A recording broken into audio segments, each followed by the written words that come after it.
poin utama, definisi dari komunikasi Islam dan makna komunikasi Islam. Dan yang kedua, sumber ilmu komunikasi Islam, yakni Al-Quran dan Hadis.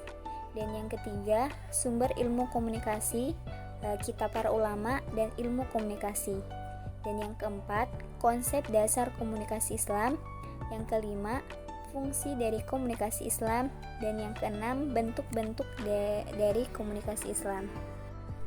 Definisi komunikasi, bahwa komunikasi berasal dari kata communicare yang berarti membuat kesamaan atau untuk berbagi. Sedangkan menurut bahasa Arab yaitu ada dari kata tawasul yang artinya sampai. Jadi komunikasi itu juga disebut suatu proses penyampaian informasi dari seorang penyampai pesan kepada pendengar.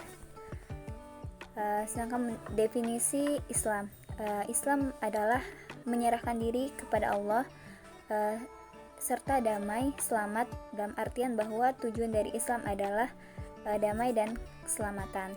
Sedangkan menurut Muhammad Ibrahim bin Abdullah At-Tawaijir, Islam adalah sebuah penyerahan diri sepenuhnya kepada Allah Subhanahu wa taala, yang mana dengan cara mengesahkannya dan melaksanakan segala syariat-syariat dengan penuh ketaatan dan keikhlasan. Bahwa makna dari komunikasi Islam ini adalah suatu komunikasi yang dibangun atas prinsip-prinsip Islam yang memiliki roh kedamaian, keramahan, dan keselamatan. Baiklah, sumber ilmu komunikasi Islam yakni Al-Quran dan Hadis. Mengapa Al-Quran dan Hadis, kedua sumber ini merupakan yang menjadikan karakteristik dari komunikasi Islam? Karena Al-Quran dapat memandu manusia dalam perjalanan, mengarungi segala berbagai kehidupan hingga sampai kepada tujuan, yakni dengan keselamatan. Dan Al-Quran juga dapat membantu manusia dan membangun komunikasi dengan Sang Pencipta, dengan Robnya, dan dengan manusia lainnya. Adapun sumber dari komunikasi Islam yakni kitab-kitab para ulama. Yang pertama ada kitab Ihya Ulumuddin, yang mana kitab ini merupakan karya dari Imam Abu Hamid Al-Ghazali.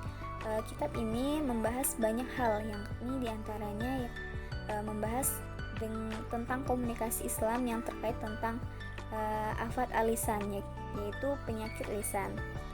Adapun kitab yang kedua yaitu Riyadus Shalihin, yang mana kitab ini merupakan karangan dari Imam Nawawi yang membahas juga berbagai banyak hal, diantaranya yang terkait dengan komunikasi, yaitu bab tentang as-sidq, yaitu kejujuran, berbagai nasihat-nasihat yang tujuannya memperbanyak perbuatan kebaikan dan lain-lainnya.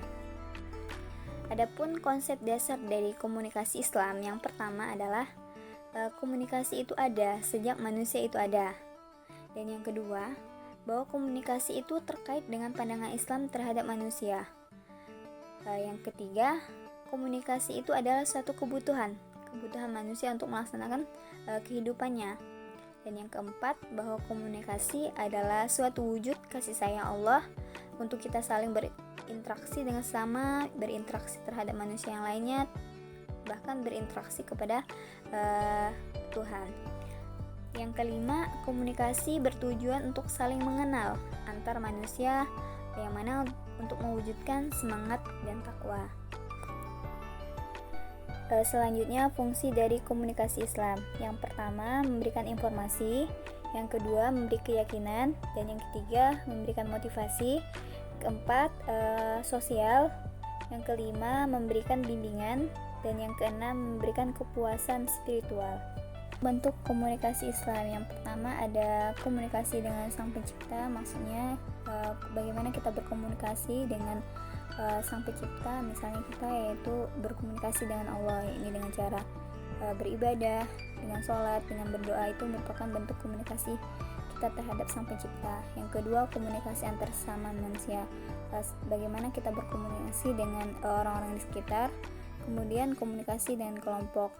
Di sini maksudnya komunikasi antar beberapa kelompok.